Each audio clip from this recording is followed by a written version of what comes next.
Hello and welcome to another meeting of the Afterschool Anime Club. My name is Max, I'm your host as always, and with us today, a momentous occasion has struck. For the very first time in the Anime Club's history, a special guest host is here. They are Riley Hopkins, leader of the Moonshot Network, podcaster extraordinaire. Hello, welcome. Hello. I'm so happy to be here. I'm happy to, I've been putting my application for the club for some time, and I keep getting turned down. I'm trying not to think too Our too notes hard, are really about disorganized. There's a lot of paper on these tables and a lot of DVDs. No, that's what they say. That's what they always say. We have a sticky note organization method, but it's technically 3 sticky note organization methods, so it's not you, it's us. Sorry. It's us, sorry. I'm stoked to be here. You've already heard her voice. She's an insurance investigator here to make sure nobody's up to any funny business. It's Stevie Matos. I hope you're up to all the funny business. Hi. You want to see my big gun? It's a real big gun. And he may carry a gun, but he hasn't used it yet. It's Max Kostrak. Any second now. Hello. Oh boy, we're obliquely referencing the anime that we all, I don't know, we haven't said it yet, but I believe we probably all had a ton of fun watching this week's anime.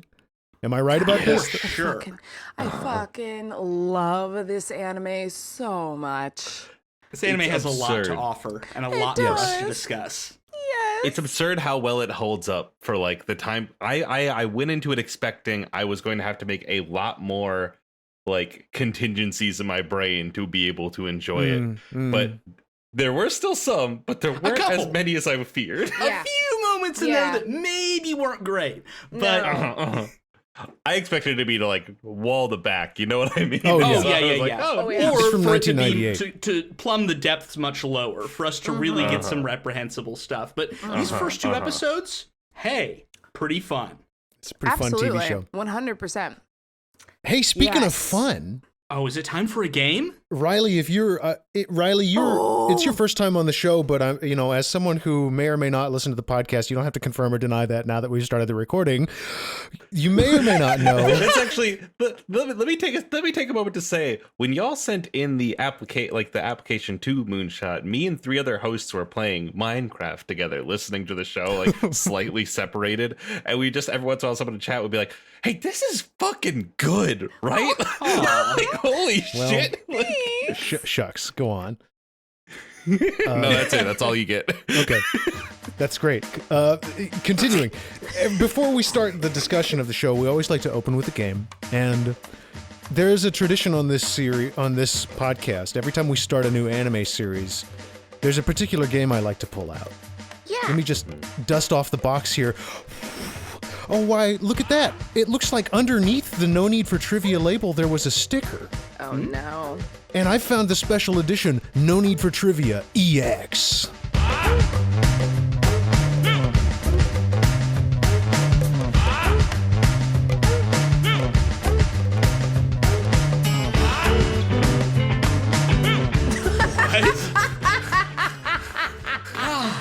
Every episode is a surprise for me, and I'm one of the co-hosts. Oh no, my static. We didn't meet to discuss our strategy. Are we going to go with the Mr. Happy layout? Is there an extra little rule booklet or a dice or a little spinner that we get to flick? I don't What think is my EX? item level is high enough for this EX. I this don't do these. Is this a shadow game? Yeah, I wait for in danger? Savage. Unreal. But you've got to go No need talk for to trivia, the unreal. minstrel first. I come and kill you in real life if you get the answers wrong. I welcome it. No, I don't. Okay, Yes, I so do. A little bit. No Need for Clarify. Trivia EX is a special version of No Need for Trivia that requires 3 players. So you all have just successfully unlocked the expansion. Got it. Okay. Our games thus far have been collaborative, but it is time to destroy one another. No. Let's go. This is a Let's competitive go. version of No Need for Trivia in which I'm not going to call on someone to answer. Okay? Oh. The way we're going to do this is right now, I want you to type the word buzz out in your Discord bar, but don't hit enter yet. Oh, son of a bit. Okay. When you think you have the answer, buzz in. Okay? If you're the first, you'll get to try it. Oh, and that's a good way to time it. Okay, I see what we're doing here. Mm-hmm. Yeah. And there is one additional rule for No Need for Trivia EX, just to heat things up a little bit. You're going to have to give me the answer in the form of no need for blank. God damn it. Okay. Okay? So these are the two rules. You got to buzz in. Okay. You got to give me the answer as no This need is a for different game. this. This is a different game. Okay, are we ready? Fingers on buzzers. Born ready. Yeah. Question number Yeah? 1. Series protagonist Vash the Stampede has appeared as a cameo in this JRPG released in the USA in April 2000. Hint, it's part of a series. Riley, you've buzzed in. Is it No Need for Skies of Arcadia? That's incorrect, actually. I just guessed. It felt right. Stevie and Kostrak, you two are still... JRPG in 2000? Yes, year 2000 JRPG, part of a series. Can I name the series? You know what? I'll give you that because it's not the one you're thinking of. Buzz in, Kostrak, yes.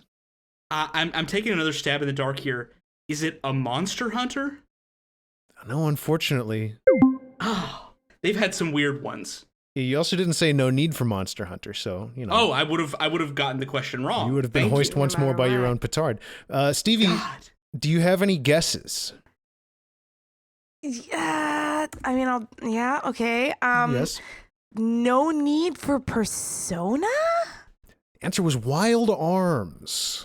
Shut the fuck up. Of course it was PlayStation Wild RPG Arms. series Can't be Wild true. Arms. But that can't be true. Yeah, it was Wild Arms 2 that he appeared in.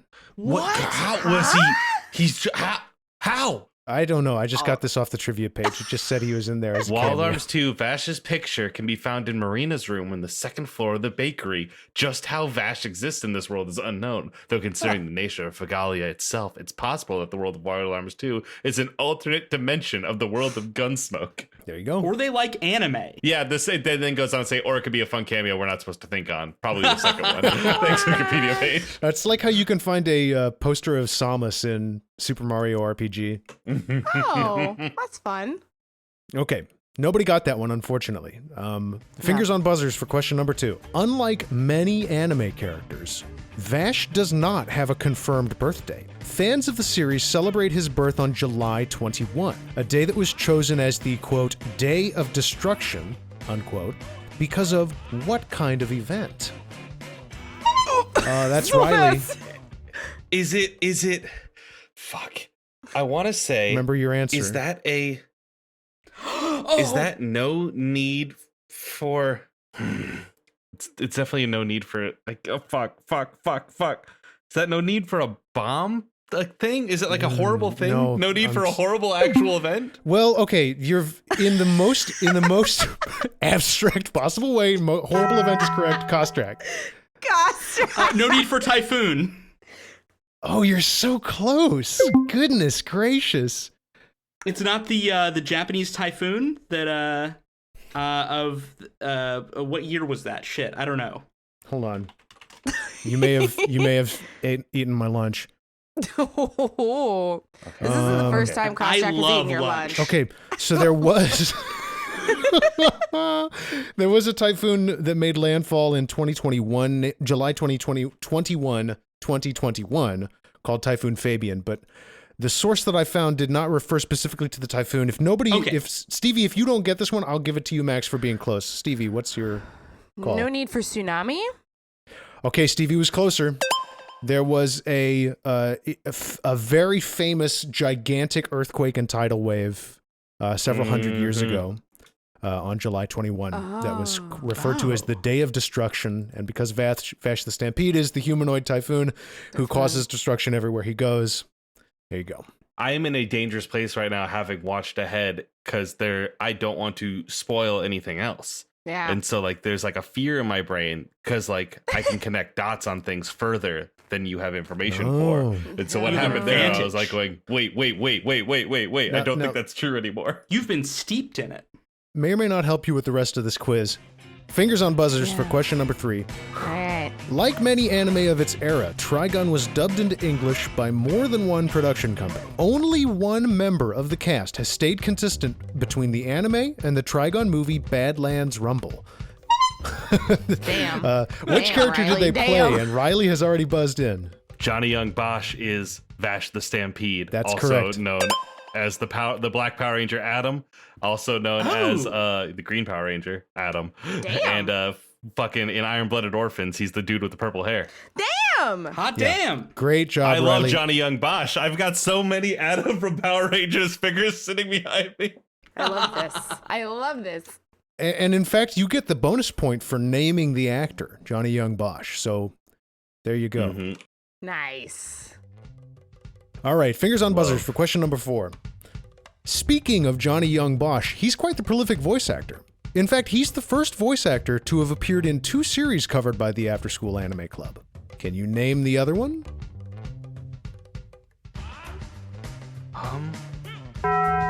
Kostrak, looks like you were first. No Need for Outlaw Star? That's incorrect, unfortunately. It was a 1 in 3. I know. Stevie, you were next on the buzzer. No need for Tenchi. I'm sorry, even though You no were need for fucking tension kidding is... me. What the You had shit? the chance to make the name of the game the name of the answer. I know, and you didn't do it. I'm sorry. disappointed in you, Newland. Riley Hopkins, what's your answer? Is that No Need for Sailor Moon? That is Sailor Moon, in fact. Really? Johnny Young Bosch plays the white cat, Artemis. We ain't even heard Artemis yet. That is bullshit. We didn't even get to Artemis. I'm kind of sorry about that. I am a little sorry about that one.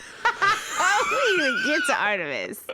Riley can have it. But we didn't even get to it. You know what? I know we're competitive against each other here, but I always keep score, and I do keep one for Newland here.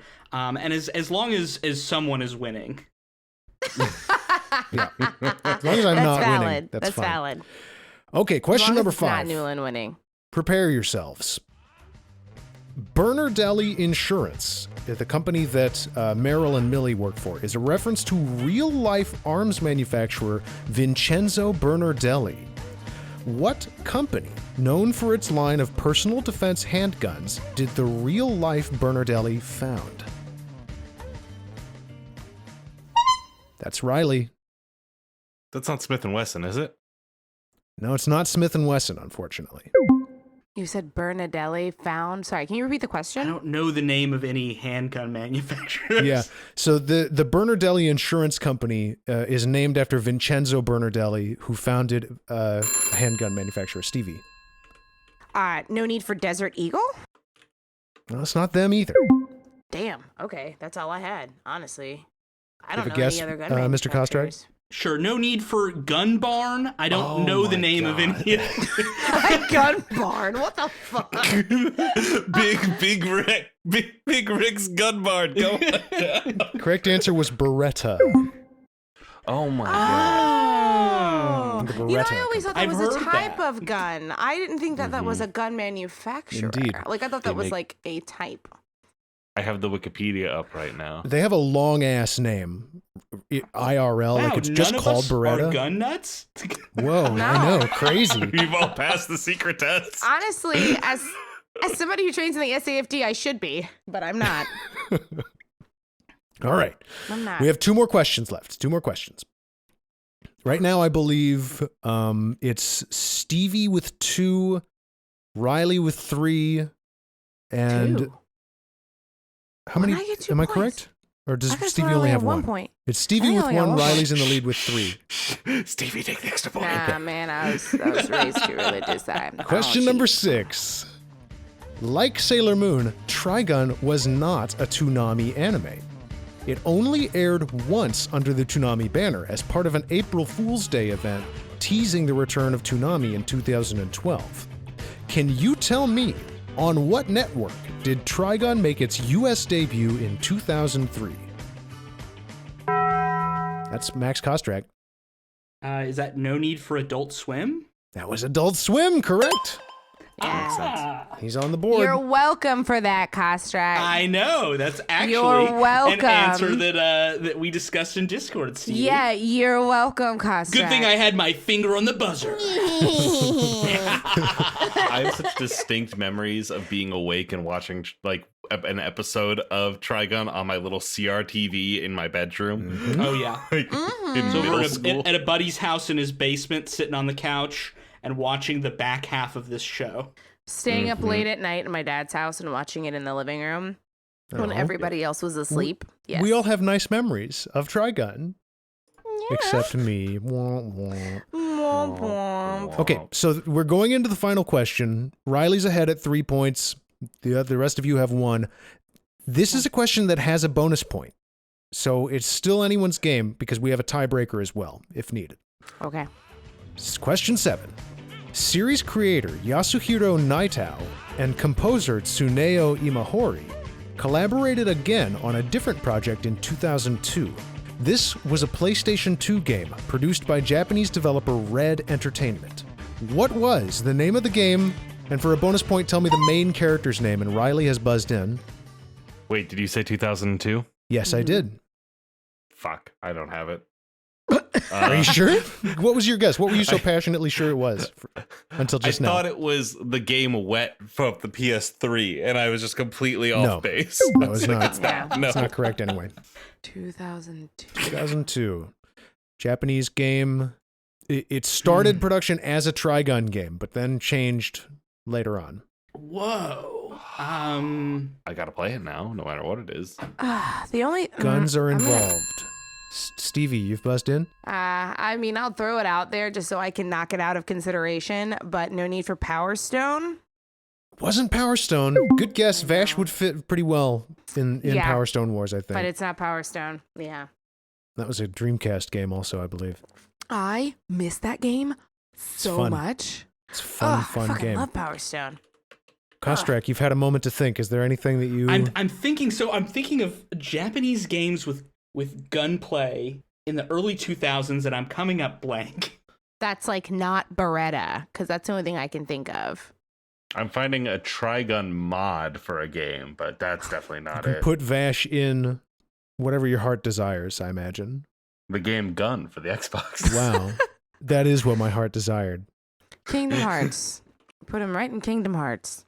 Him and Sora, picture in your Oh, brain they'd be for a best second. Let friends. that Oh become- my god. Sub Vash out for Kyrie. Imagine a Keyblade based on Vash's gun. We have to do a whole separate episode of this podcast about what if Kingdom Hearts had anime worlds.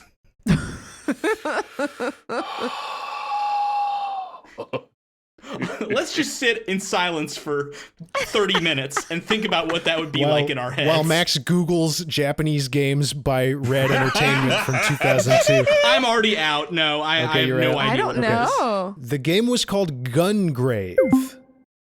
Oh, I've heard the name. I never played it, but I remember that. The main character of the game is named, and my hand to God, this is the truth, Beyond the Grave.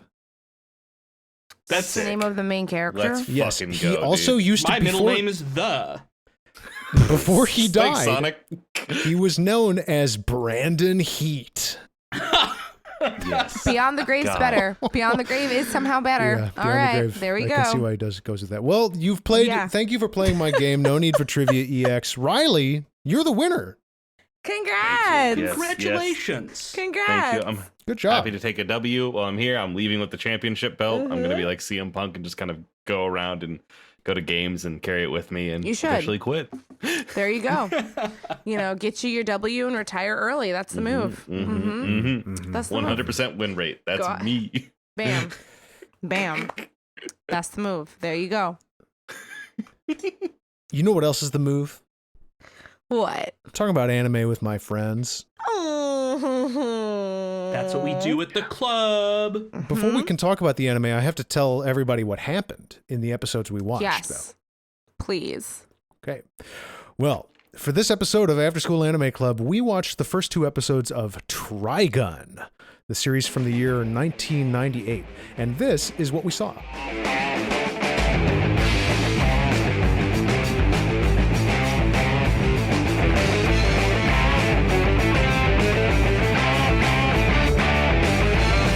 Episode 1, the $60 billion double dollar man opens with old dudes trading tall tales. Then, the building is, shall we say, creatively demolished, all except for one guy. One very main character-looking guy. In a neighboring town, two odd women arrive on the scene and have trouble blending in. They have questions about what exactly happened here. Let's get back to the guy in red, running for his life and doing some Bugs Bunny shit with his pursuers. Just when it looks like he's going to be captured, Meryl and Millie arrive and introduce themselves to the big man. Their employers, the Bernardelli Insurance Society, are... Oh shit, wait, it's another bounty hunter! There's a long misunderstanding about the nature of Vash the Stampede, and in the end, Meryl, Millie, and the real Vash escape the ensuing carnage, but the investigators double back to wrap things up. When it looks like the worst is about to happen, the blonde idiot who, again, we the viewers know as Vash, returns for more Looney Tunes bullshit. Despite available evidence, Meryl remains unconvinced that this strange guy is the real deal. Episode 2, Truth of Mistake, begins with a blonde in a red coat on the run. Sound familiar? The investigators are in trouble too, out of water in a deserted ghost town. They're here chasing Vash, and they stop in at a local mansion. The man of the house, Cliff, hired Vash to be his bodyguard because his life and the life of his house guest, the beautiful Marianne, are both under threat. Meryl and Cliff has a one-on-one where she learns that Cliff thinks he's pulling one over on the man we know to be Vash, when in reality he's just confused. Except that he's not. Really, it's complicated. To keep an eye out for Vash, Meryl offers hers and Millie's services as additional bodyguards. After dinner, Vash puts the moves on Marianne, but she is not receptive. In the confusion over a glimpsed intruder, Cliff and Marianne both vanish. A hidden door is revealed, and far below, an episode of a much more serious anime plays out. Marianne drops her disguise to finally arrest the evil water baron.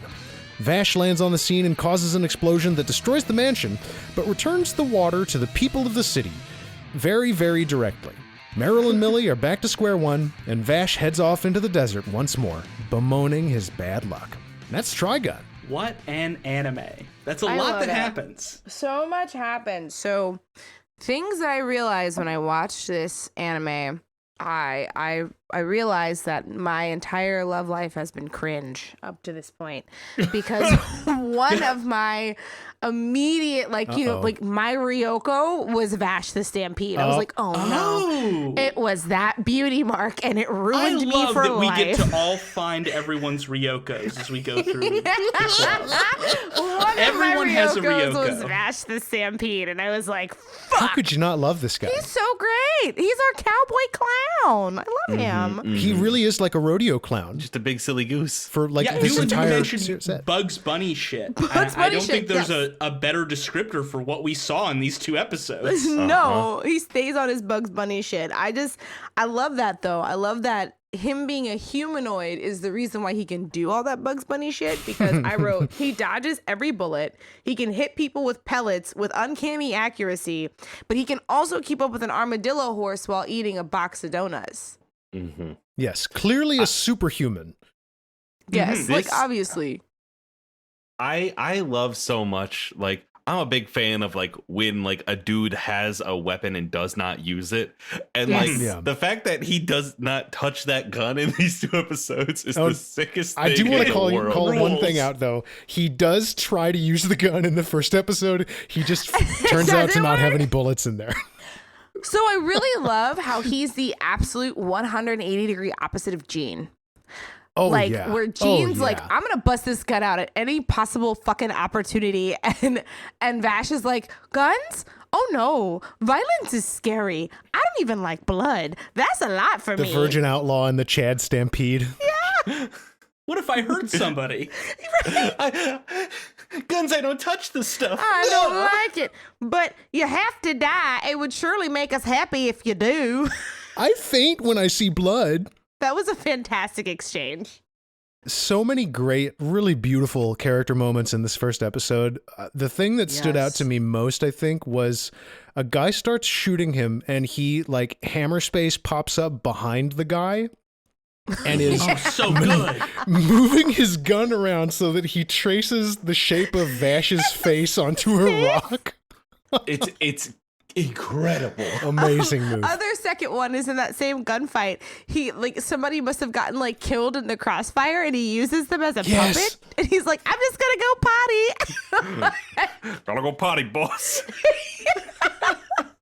He does use the word potty, which is great. He absolutely does use the word potty. Just to be, so much of this is comedy, and it's fucking incredible. And it's pretty good comedy. There's some excellent physical gags in here. The faces are out of control. I enjoyed watching this. Yeah. They did a wonderful job at taking the Who's on First whole format and making it a whole 20-minute episode, which was great. The shtick at the end of this series would be, if the shtick was oh, Vash has the tune physics. He can tap into the tune force. Right. And that's why he can live. I'd be like, yeah, makes enough sense. Yeah, Why that's not? valid. Mm-hmm. That's what I'm seeing so far. Before we move away from Vash, I think one of the interesting things to me was these first 2 episodes were really about Vash's reputation more than anything else. Yes. The first 3 scenes of this first episode, 1, 2, 3, are all about establishing Vash's reputation. And it's all before we really see who this guy is. And that the difference there, once we actually start to figure out who is Vash, is kind of fascinating in how they do this with the show. And I think something else that's really interesting is that you can tell that they're playing it this way, and that Johnny Young Bosch, the actor and the director who's directing him, are playing it in a way to give Vash hidden depths at the same time. Mm-hmm. So he has this clownish behavior, but there are little hints that he knows exactly what he's doing already, or in these first 2 episodes. I'm thinking of in the second episode, there's a scene where he has dinner with Cliff and Marianne, and you could be forgiven for thinking he's just kind of a dunce and just doesn't really have any social graces and is asking uncomfortable questions. But he's also gathering information. That was my read on that scene, is that he knows that Marianne is deceiving them somehow, but he's not quite sure exactly what's going on. So he's pushing some buttons to try and force something. And he's such a fucking buffoon that there's you would never suspect it. It's a Columbo type thing. Yes, it's Columbo. He's Columbo. Columbo the Stampede. Yeah, no. I think the thing that really I appreciate about Vash, and you saying that, Newland, is that Vash lets everybody else speak for him. Totally. We see that in 1 and 2. We let Vash lets everybody else have this jumped up notion about who he is. And he's like, well, I'll just use that to my advantage. We see how he lets that pay off in 2, because the guy was like, oh, I just want somebody who looks like Vash the Stampede. And Vash doesn't sit there and say, I am. Vash just says, sure, I guess I look like Vash the Stampede, then I guess I am for you, kind of thing. And that's kind of how he suits gets his purposes. Yeah, that's how he gets away. Not gets away, in a he's cheating somebody sense. But that's how he's able to move through the world, because everyone expects Vash to be this cold-blooded killer. That's kind of how that's the reason why the Who's on First kind of motif works so well in episode 1, because the whole thing was that they were going off of these very basic descriptors, tall guy, ruthless, red coat. And so there was 2 guys that had red on their person, and they were both like, you're Vash. No, you're Vash. No, you're Vash. No, same hat. The whole time. And Vash the whole time is like, I'm wearing a red coat, but I'm gonna let nobody notice me. I guess that's fine. It's fascinating that they're able to get this much mileage out of the identity confusion, because I think in a lesser series, it would be really easy for that to lose stamina pretty quickly and end up just being kind of why are you guys there's a moment of why do you guys not realize what's going on? But it at the same time, it's feasible. Because he really is a fucking oaf, and or at least that's the way he presents, and there's no cause to believe there's anything else going on unless you start to really look closely at the feats he pulls off. Right, but then you have Meryl, who has what did I write in episode 2? I said Meryl is one of those people who would absolutely have a med bed. I think that's what I wrote. Yes. Meryl sounds like she would absolutely buy a med bed. No, nobody's on Twitter as much as I am. You have to tell me about what a med bed is. What is a med bed? So, oh no. Okay. So essentially, oh man, I shouldn't have said it. But essentially, so there's this whole conspiracy by QAnon people that think that like a med bed is like the reason why like it's like this weird tie in like conspiracy theories where like people don't believe that JFK is like dead and he's like sleeping in a med bed and like is able to like still be alive. It's like that thing. He's in the fucking Odin sleep? Something like that. I see this on the fringes because there's a couple of people I follow on Twitter that's like, oh yeah, this is how people are getting fleeced constantly. Like there's people in these QAnon cults that are like quite sure that like med beds will, I don't know, see them through an apocalypse or something. Somebody who claims to build a med bed. Yeah, and like there's this whole crazy conspiracy about like there's this one woman. I don't know. I've only seen like a little bit of it because I'm like I don't want to get sucked down this. I don't want my algorithm to start showing me weird shit. But yeah, like Meryl's need to not have Vash be Vash is like so funny to me, and I'm just like, baby, just let him be Vash. Are you afraid your panties are gonna blow off if he is? Like, what's going on here? What's going on? I gotta say, Meryl and Millie, I didn't know anything about. I knew that the show is about Vash. Okay, that was all I knew. Mm-hmm. Meryl and Millie are perfect characters. They are so good. Yes. I fucking love these two. Millie is the best. Millie rules. Thank you, Riley. My thoughts exactly. What Millie's a character. Wonderful. I love a big, stupid person with a big gun and a big heart. She's so sweet. And drinking right out of the sink. I mean, there's so many great... Ever the optimist, Millie is wonderful. I absolutely love Millie. One, she sounds like, which was the grandfathered in cop from Tenchi Muyo. Oh yeah, the worst cop ever. She sounds like Mihoshi. She is the worst cop ever. She sounds just like Mihoshi. Yeah. She's a bit of a Mihoshi, but I just love how she's just like, oh no, my huge gun, and everyone's like, okay. Not messing with her. In fact, their hidden guns saved them twice in this first episode. Mm-hmm. Yeah, that's true. Because they are armed. They're not getting sent out by those insurance guns you get. Hey. I've listened to enough private detective serials from the 30s. And a seemingly infinite amount of pastry as well. I love how they just... And hey, this is a great point. It's really donuts. Yeah, it's really donuts. It's actually donuts.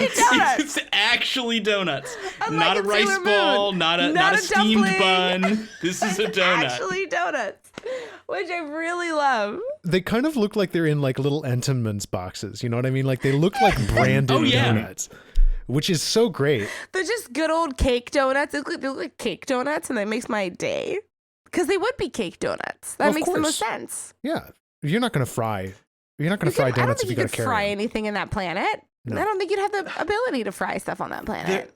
There's so much like these two episodes pose questions in a way that like you don't have an answer to. Like how the fuck do they have donuts? What kind of time frame is this? No. And then like also in the background you're like, is that just a big honking piece of metal sitting in the earth? What the fuck is happening? Yeah, where is this? I still don't know this setting. Moons?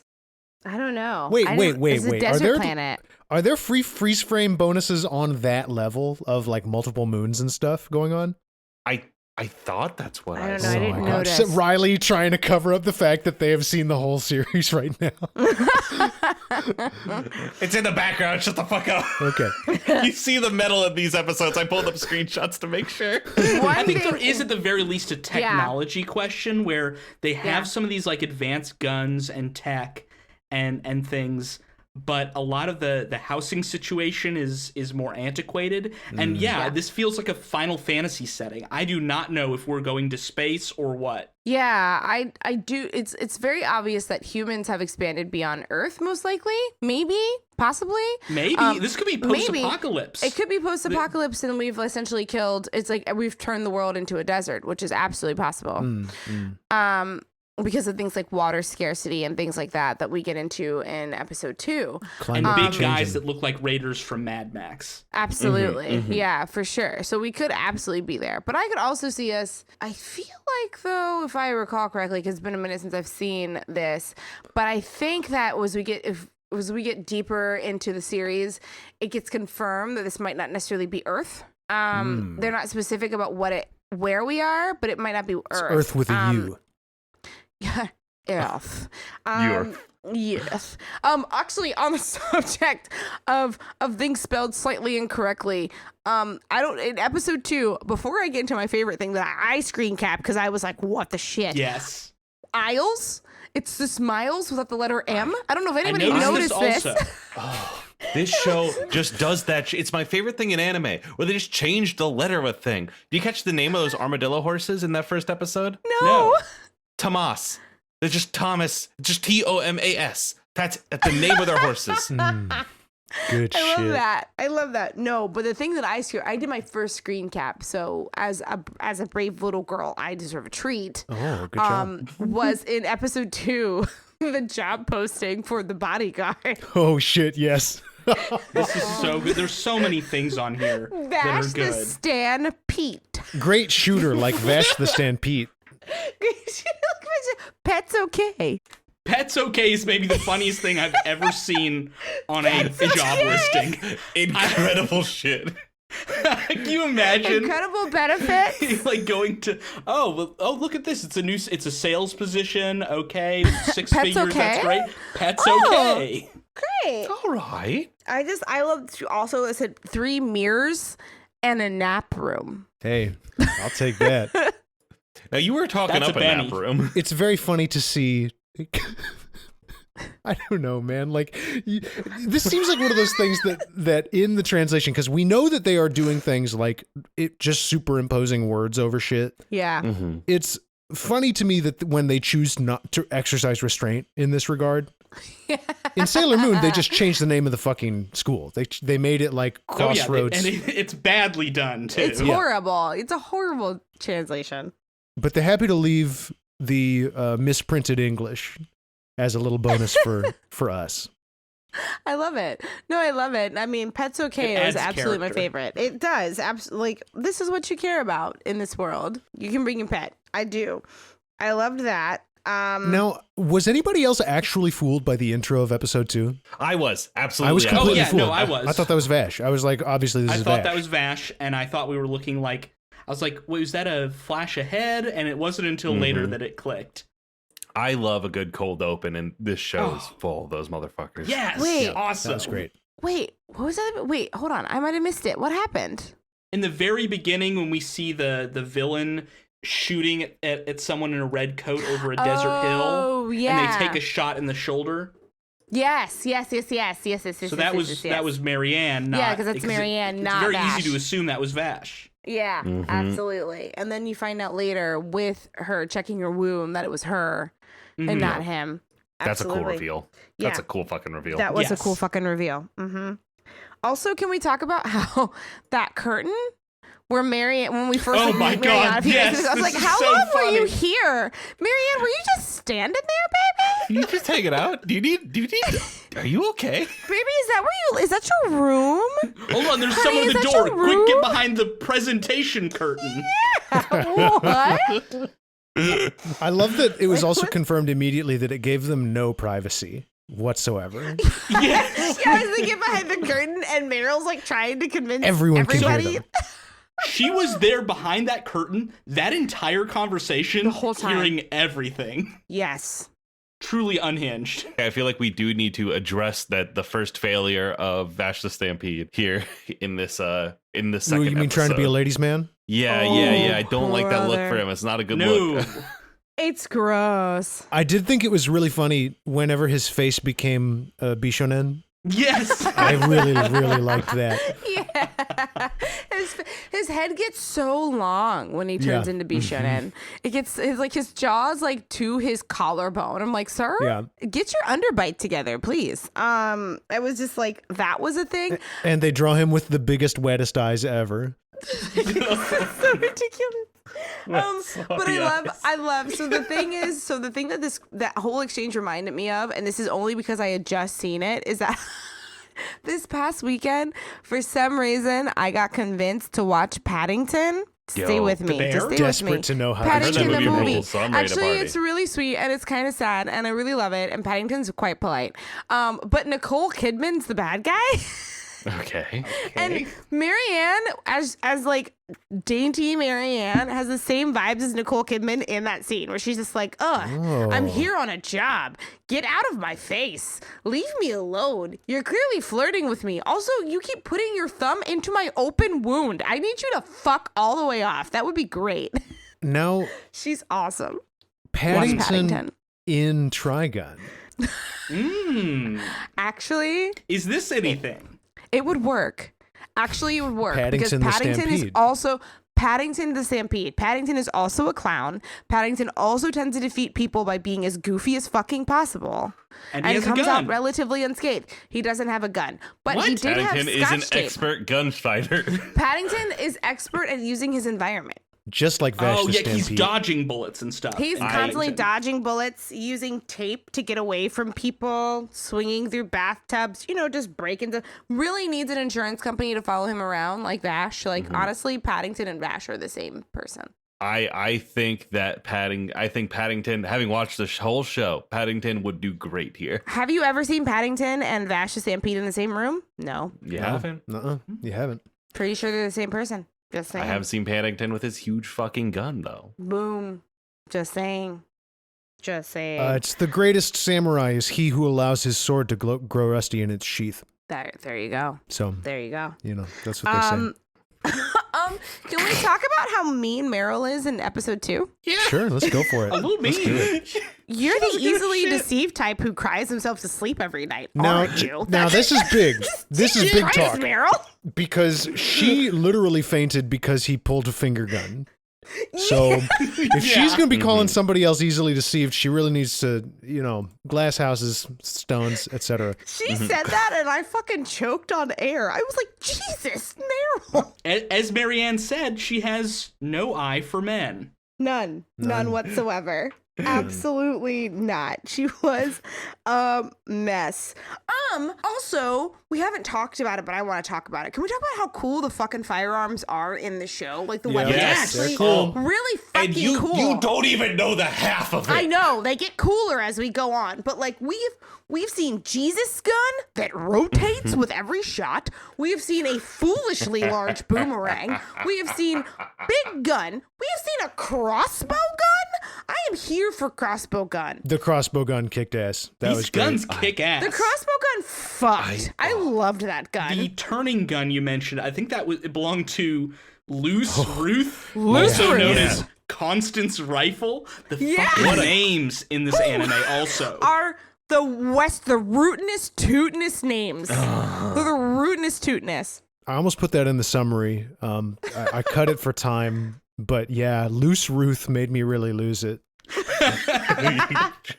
I originally was watching that and I was like, because I was watching it with my wife and I was like, oh yeah, I remember there's a motherfucker with a cross gun. Look at this shit. Yeah. They got rules. And Yes. the guns only get cooler in this show. They do. They Like, only they get cooler. They only get more and more ridiculous. The boomerang is also very cool, like how it's it's a retractable It boomerang. cuts a building in half. It's Just awesome. destroys It it. cuts a whole building in half. It's very cool. Now- Amazing. Boomerang guy, whose name is Descartes, apparently, as in I think they're 4 Wow. Yeah, I know. We gotta take that apart. Yeah, not even fucking mentioned in these episodes. No, you don't hear it at all. He's named after Rene Descartes. I Love think that. therefore I am philosopher.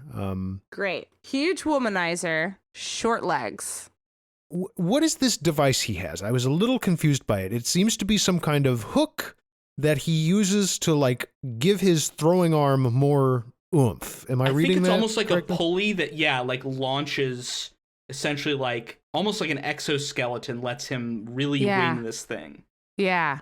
That's cool. Yeah, I took it like that robotic arm thing he's got. Yeah, I figured that it was just like super strong arm that allowed And him to like screwed into him, which is Yeah. wild.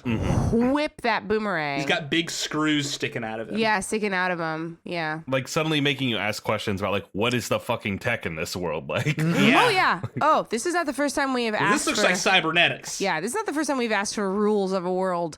Man, see Hot Eyes Hilda shooting guns in zero gravity. But Like, yeah, so I got the back. fact. I got the, man, it's The back. return of anime sins. I didn't mean to. I'm sorry. I know too much. I'm cursed. But I got the feeling that it was like, one, it's a huge boomerang, so it would need a lot of force in order for it, because I figured that it was a boomerang.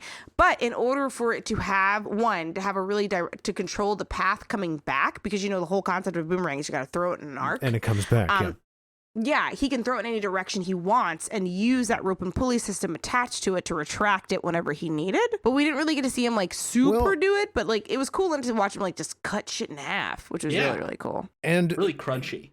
Vash takes him out in a very cool way. He he just uses the pulley against him to like winch his own arm back super hard. Making a cat face.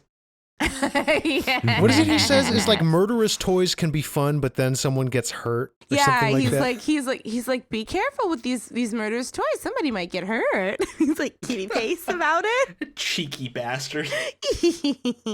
There are so many like individual triumphs of localization in this script, which is amazing. Again, this came out in 2000. It's crazy that the script is this good. Yes. He holds up one of Descartes' gangs, and he's like questioning him, or is like threatening to shoot him, and the guy's trying to prove that he doesn't care about his life, right? Like he's like, you go ahead and shoot me, whatever. And Vash says, well, your wife and kids wouldn't like to hear that. And the guy says, ain't got no kids, and most women find me pretty offensive, so I'm single.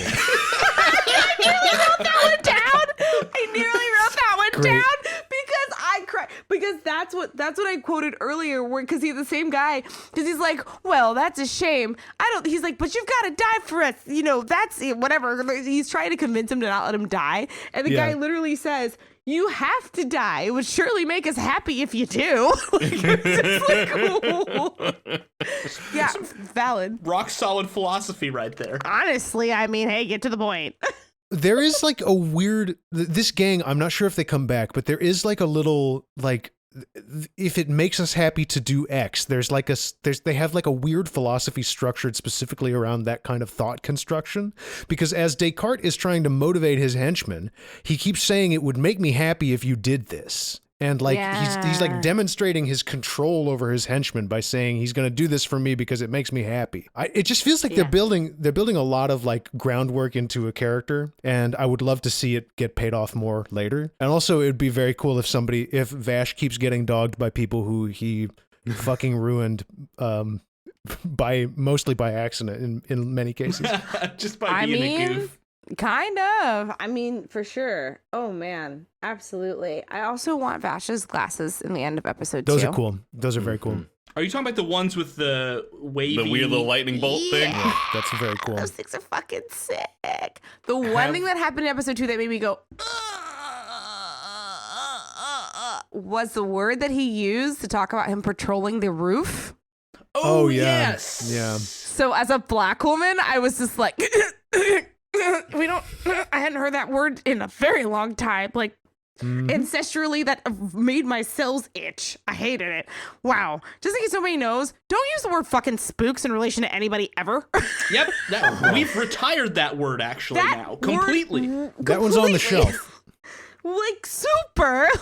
I was like, whoa. And there's a weird moment, isn't there, again, when this gets brought up, when Meryl and Millie are like talking about him being on the roof, where they dance around it again, and Vash is like, but he's like, it feels like they're trying to make a joke, and I don't know what the joke is. I don't either. I don't know what the joke is, and it's gross. The joke, I believe, is that Millie thinks he means he saw some ghosts up there. Yeah. Yeah, but then Vash gets all like, no, I meant, like, I was really confused. Yeah. Like, the joke, unfortunately, It's thin. doesn't land, and then, unfortunately, for American audiences, it has it's like such a racialized word, which is unfortunate. It's extremely, it sucks, actually. Yeah, it's like horrid. Like that's honestly the worst thing about these 2 episodes. Which I agree. Can I pull up the second worst? I think Absolutely. the other thing that did not land, which is the milk discussion in episode 1. Yeah, what the So fuck Millie was and that? Meryl walk up to the bar and order,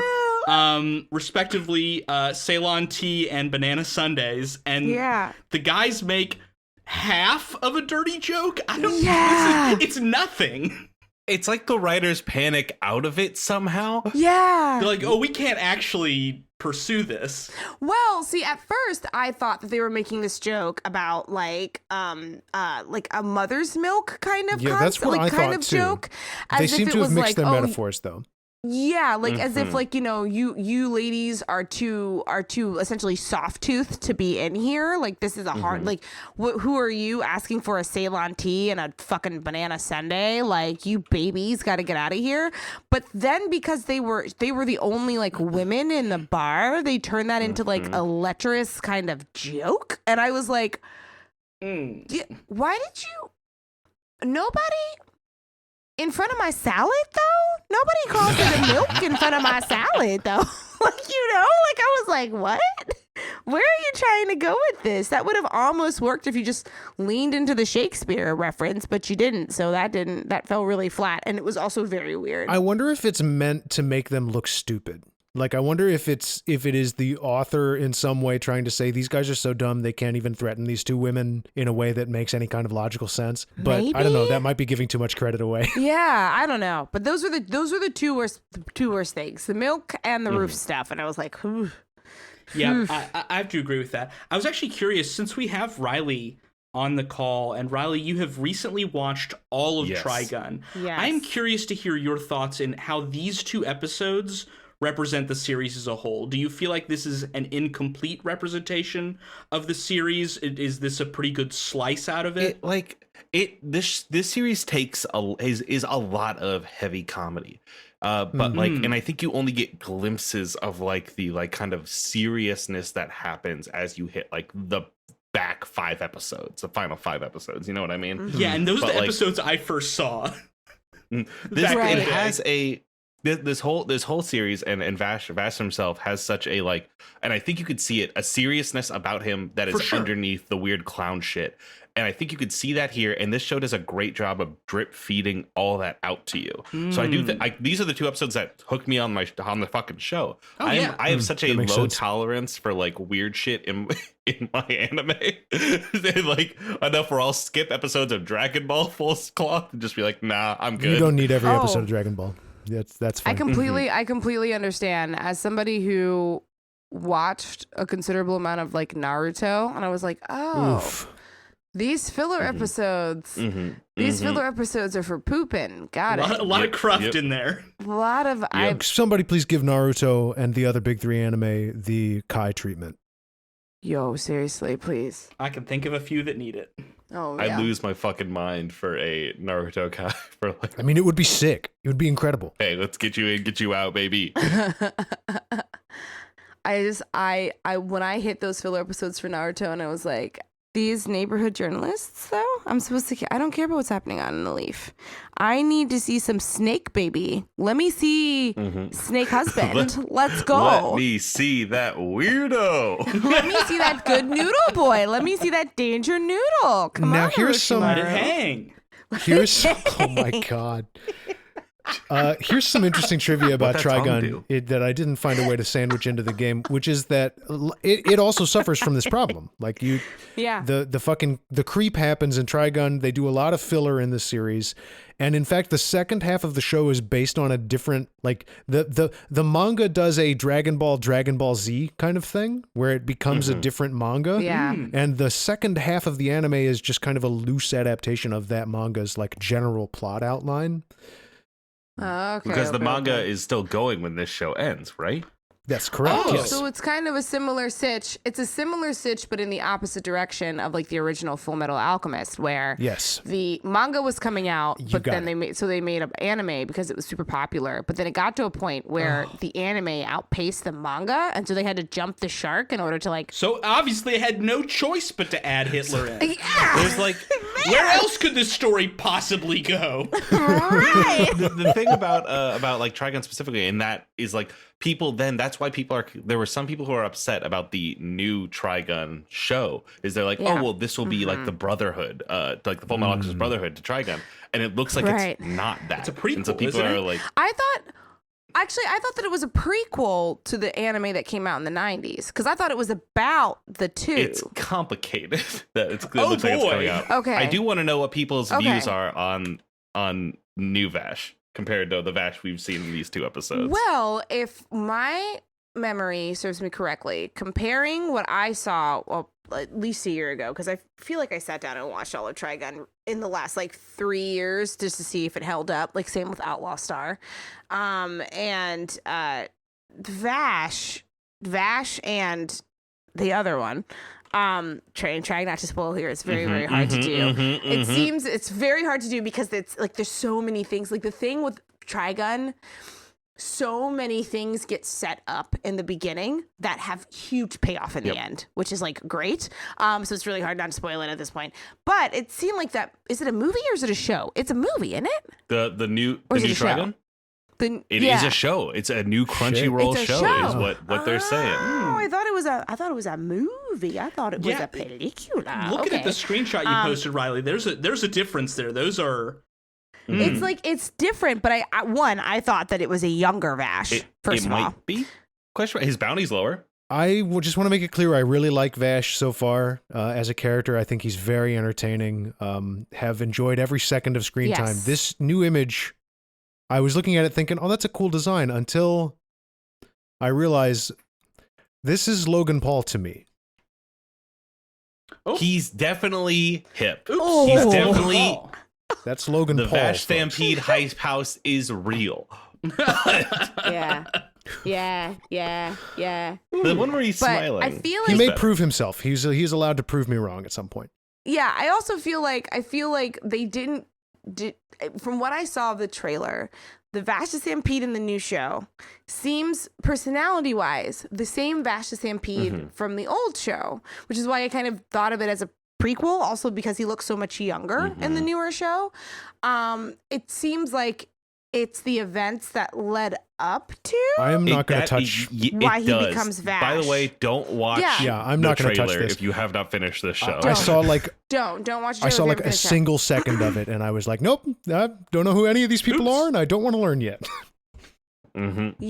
So it's like it seems as though they're staying true to the character profile of Ash the Stampede in the new one. So I'm really hoping that they do, because I'll be very upset if they don't, because there's a lot of things that we hear already in these first episodes. Like, for example, there was something that he said in the second one, where I think like Marianne asks him if he like dodged a bullet or something, and I can't remember, but there's this thing that like really like highlights that he's actually really, really good at being a gunman. And also he says something where I think somebody asks him something about violence, and he's like, nope, I don't ever do it unless I absolutely need to, like kind of thing. And it's like clearly like a code, a moral code that Vash has, and like that is explained in later episodes. Yeah, we're getting some of those hints. Like there's another little moment like that where he mentions suicide in particular. Yeah, I feel like that's something else. Oh, that's right. Where he says like I have an obligation. I'm absolutely completely morally opposed to like suicide or something like that. And it's like very cheery about it, and you're like, that is very important. Something's going on there. Talk about that more. But yeah, you want to expand on that a little bit? But I feel like the new series kind of shows us why he has those strong moral codes, and that's what I'm looking forward to. Because you learn about at the very tail end of the series as to why he believes the way he believes. Mostly because like halfway through, the true catalyst, the true problem shows up. Ooh, okay. I think I'm very excited for us to explore series. some more of Trigun. Yeah, as am I. Yeah. This has been first 2 episodes are an Vash indication. and Duo Maxwell. Vash and Duo Maxwell were my boyfriends in middle school. Okay. Now that's a Ryoko to me. I'm just scrolling through a bunch of different Vash action figures. Those are my Ryokos. Oh yes. Riley, do you have a Ryoko? No. I'm a Dragon Ball person, and so Okay. the answer is obviously like Piccolo. It's Piccolo. it is. As an adult, I realized, oh yes, it was adult Gohan and Bulma are the 2 people who have my heart for that show. is cool, like great Saiyaman ass, like yes, you're my hero. Yes. Mine was Krillin. I'm hopelessly attracted to nice guys. Krillin with the hair or without the hair? No, without the hair. Bald Krillin all day. That seems healthy to me, honestly. Yeah, Krillin all the day. hair was not. Yeah, that it wasn't. I like his hair. I think it's cute. I just wanted someone to be nice to me, and now I have a person who's nice to me all the time. So nice. A couple more notes. Can I just rapid fire a couple of things? Hit me. Absolutely. Rapid fire. First, there's a moment of exposition in the second episode when there's no water in the town, and this old guy and his child sort of walk by, and the child, as they are leaving, sings "Bad times are here, la la la la la la la la la." I forgot to mention this note. It was the first note I had for this episode. What a moment! And they are actually dying of dehydration. That kid's like, bad times are here, la la la la la. I was like, perfect. There we go.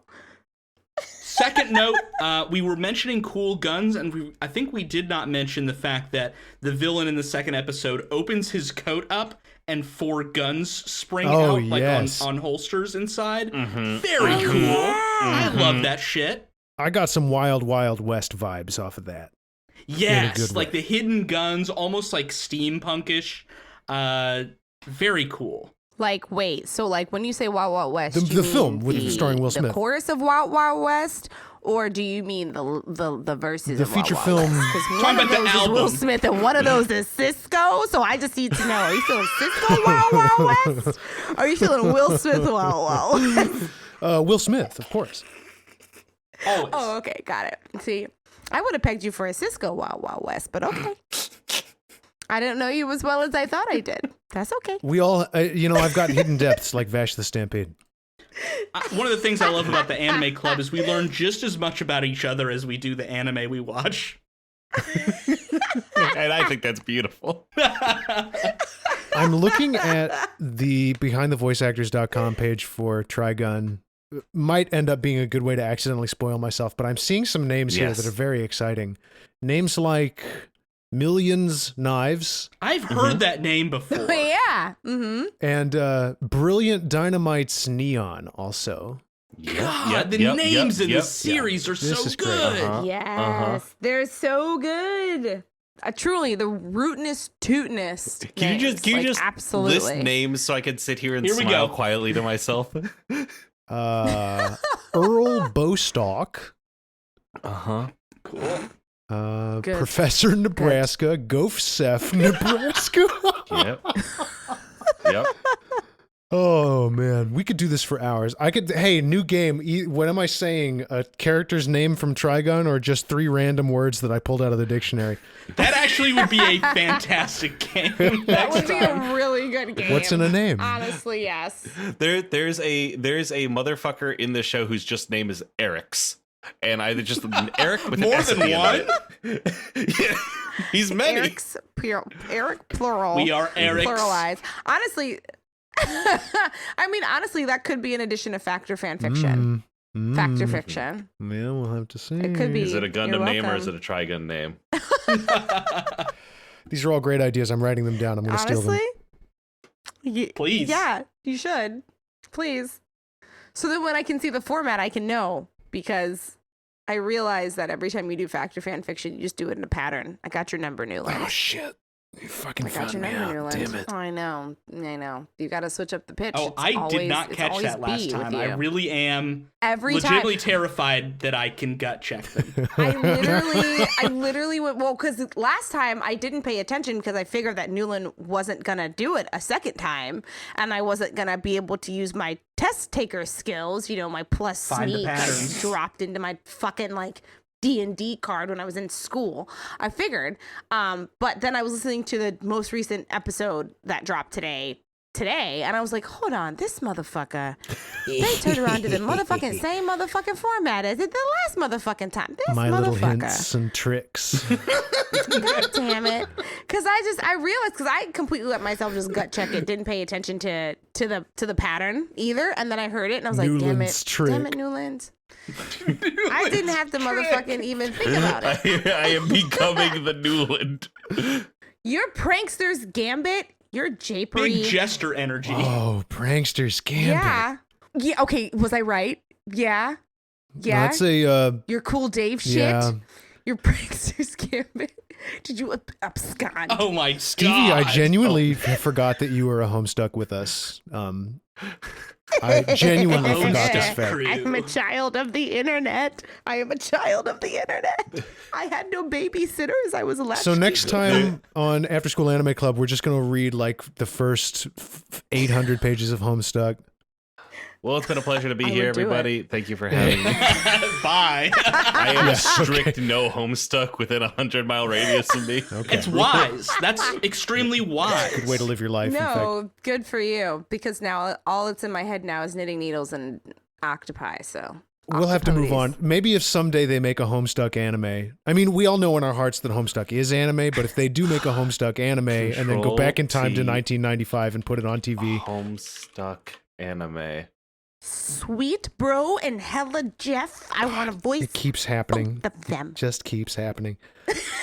I'm trying to wrap the podcast up. Do we have any? Here is a YouTube series called Homestuck the anime. If we do one more Homestuck reference on this podcast, I'm gonna quit. Don't send me with that. I'm kidding. I don't know what I'm gonna ever. That and Homestar. I'll never know Oh what my I'm gonna God, do. I just Homestar do it. Runner. I'm We so are sorry. we are Emails. so far off of the road now. Podcast. We're gone. We're gone. We're in All right, the yeah. woods. So okay. The only other note I have is every time Vash fires 6 shots, you see him reloading, and I just think that's a good fucking touch. That's great. Honestly, yeah, because most animes that Never have guns, show they a just man let you reloading. just fire bullets. Never. Never show a reload, and a actual revolver has like 50 shots in it. Reloading the is something time. that happens to other people. Honestly, yeah, yeah.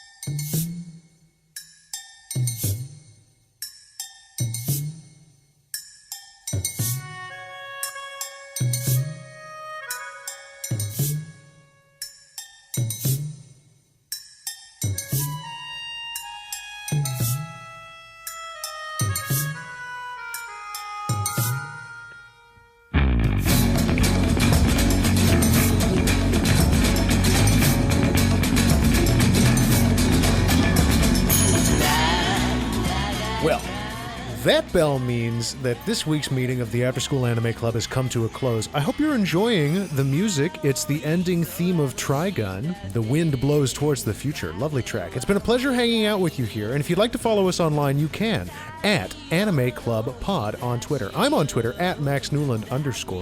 Kostrak, how about you? You can find me also on Twitter. It's Max_attacks. Stevie? I am on Twitter and Instagram with the handle ASMattering on both platforms. And Riley, how about you? How can our fans find you? I'm on Twitter at RevRyeBread. That's Rev like Reverend, Rye Bread like Rye Bread. And you can find me on podcasts such as the Podcast Minds, There But For the Grace of Pod Go-E, Never Believe It, a Naruto D-Watch podcast, and Riley Hopkins and Their Amazing Friends, where I play games with my amazing friends. Amazing. Our show, you know how it is with podcast. Tell your friend. That's the end. Stop the recording there. Tell your friend about podcast. And if you tell your friend about our podcast and you tweet about it, then we'll give you a shout out. Haven't gotten any, no shout outs to give right now. The old podcast recommendations are looking a little bit dry, but I believe in you. I believe you have the confidence to tell your friends about this very strange podcast that you listen to about anime. Because, we like making it, and we hope you like listening to it, basically, is what I'm saying. I believe that you can leave us a review. Yeah, we want to hear from you. Speak up. Yeah, I believe you can leave us a review and give us a 5-star review, cowards. and also leave us a review that has no chicken-headed shit on it. Every time we have to make that statement. Yeah, because you can't trust. chicken You can't headed trust them. Listener, I love you, but I can't trust you. What a fantastic relationship we're building. It's important to establish boundaries, and part of that is being like hostile to approach. And you know what? That's the fucking move. I mean, hey, it's worked out for me this whole time. Let me tell you. Regardless how it may sound, I am so glad we got to spend this time with you, listener. Thank you again for listening, and we'll see you at the next meeting.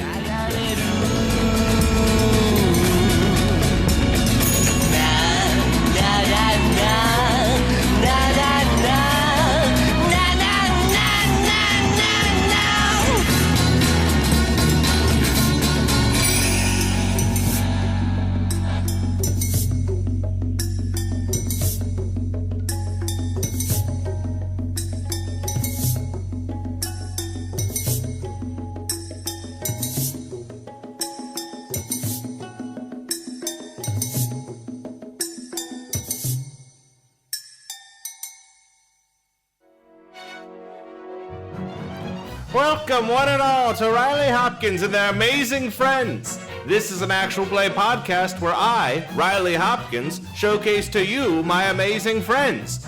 We do shows such as Star Wars. We've done DC's Amalgam Universe. Prepare soon for Zoids and Lancer.